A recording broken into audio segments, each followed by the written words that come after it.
अस्सलाम वालेकुम, my name is doctor शेर ज़मान। आज हमारे पास एक चाइल्ड पेशेंट आई हैं जो पैरालाइज हैं। ये पेशेंट अपनी गर्दन को कंट्रोल नहीं कर सकती और साथ साथ ये अपनी टांगों को और बाजुओं को भी कंट्रोल नहीं कर सकती। जब ये बच्ची पैदा हुई थी तो ऑक्सीजन की कमी की वजह से इसका ब्रेन मुकम्मल तरीके से डेवलप नहीं हो पाया, जिसकी वजह से अब इनके बाजुओं के अंदर और टांगों का कंट्रोल ख़त्म हो चुका है। न्यूरोसर्जन ने इनको फिजियोथेरेपी ट्रीटमेंट रिकमेंड की है और आज की इस वीडियो में मैं आपको कुछ ऐसी एक्सरसाइजेज के बारे में बताऊंगा। अगर ये एक्सरसाइजेज अगर आप 5-6 महीने भी करते हैं तो आप अपने पेशेंट को काफ़ी हद तक रिकवर कर सकते हैं। सबसे पहली एक्सरसाइज एल्बो जॉइंट एक्सरसाइज है।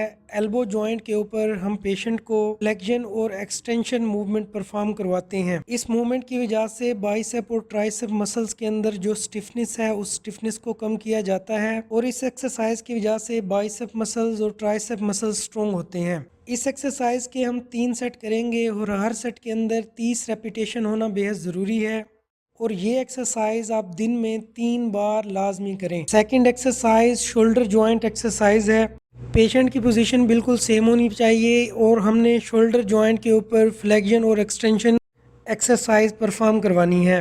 इस एक्सरसाइज से शोल्डर जॉइंट के मसल स्ट्रॉन्ग होंगे और साथ साथ शोल्डर जॉइंट की मोबिलिटी भी इम्प्रूव होगी। इस एक्सरसाइज के भी आपने 3 सेट करने हैं और हर सेट के अंदर 15 से 20 रेपिटेशन होना बेहद ज़रूरी है। हमारी next exercise wrist joint exercise है। ये एक्सरसाइज आपने बहुत ही एहतियात से करना है। जॉइंट को आपने इन तरीकों से होल्ड करना है और फ्लेक्शन और एक्सटेंशन एक्सरसाइज परफॉर्म करनी है। जब ये एक्सरसाइज परफॉर्म करेंगे तो रिस्ट की फ्लेक्शन और एक्सटेंशन मूवमेंट स्ट्रॉन्ग होगी। नेक्स्ट एक्सरसाइज है एंकल जॉइंट एक्सरसाइज। इस एक्सरसाइज में एंकल जॉइंट के ऊपर फ्लेक्शन और एक्सटेंशन परफॉर्म की जाती है।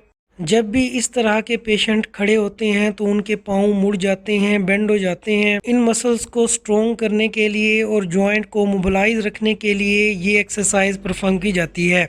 इस एक्सरसाइज के 3 सेट किए जाते हैं। हर सेट के अंदर 30 रेपिटेशन होना बेहद ज़रूरी है। नेक्स्ट एक्सरसाइज है नी जॉइंट एक्सरसाइज। इस एक्सरसाइज में नी जॉइंट के ऊपर फ्लेक्शन एक्सटेंशन परफॉर्म की जाती है। इस एक्सरसाइज से हैमस्ट्रिंग मसल्स और क्वाड्रिसेप मसल स्ट्रॉन्ग होते हैं। जब हैमस्ट्रिंग मसल और क्वाड्रिसेप मसल स्ट्रॉन्ग होंगे तो चलने में और पेशेंट को खड़े होने में आसानी पेश होगी। Next exercise hip joint exercise है। ये एक्सरसाइज सबसे अहम एक्सरसाइज मानी जाती है। हिप जॉइंट और ख़ास तौर पे हमारे लोअर बैक के मसल्स और जॉइंट इस एक्सरसाइज से स्ट्रॉन्ग होते हैं। इस एक्सरसाइज की वजह से पेशेंट को खड़े होने में आसानी पैदा होती है और कोर के मसल स्ट्रॉन्ग होते हैं। दोनों टांगों को एक हाथ से पकड़ लेना है, एक हाथ सीने के ऊपर रखना है ताकि पेशेंट को स्टेबलाइज किया जा सके। नेक को स्ट्रॉन्ग करने के लिए नेक एक्सरसाइज परफॉर्म की जाती हैं।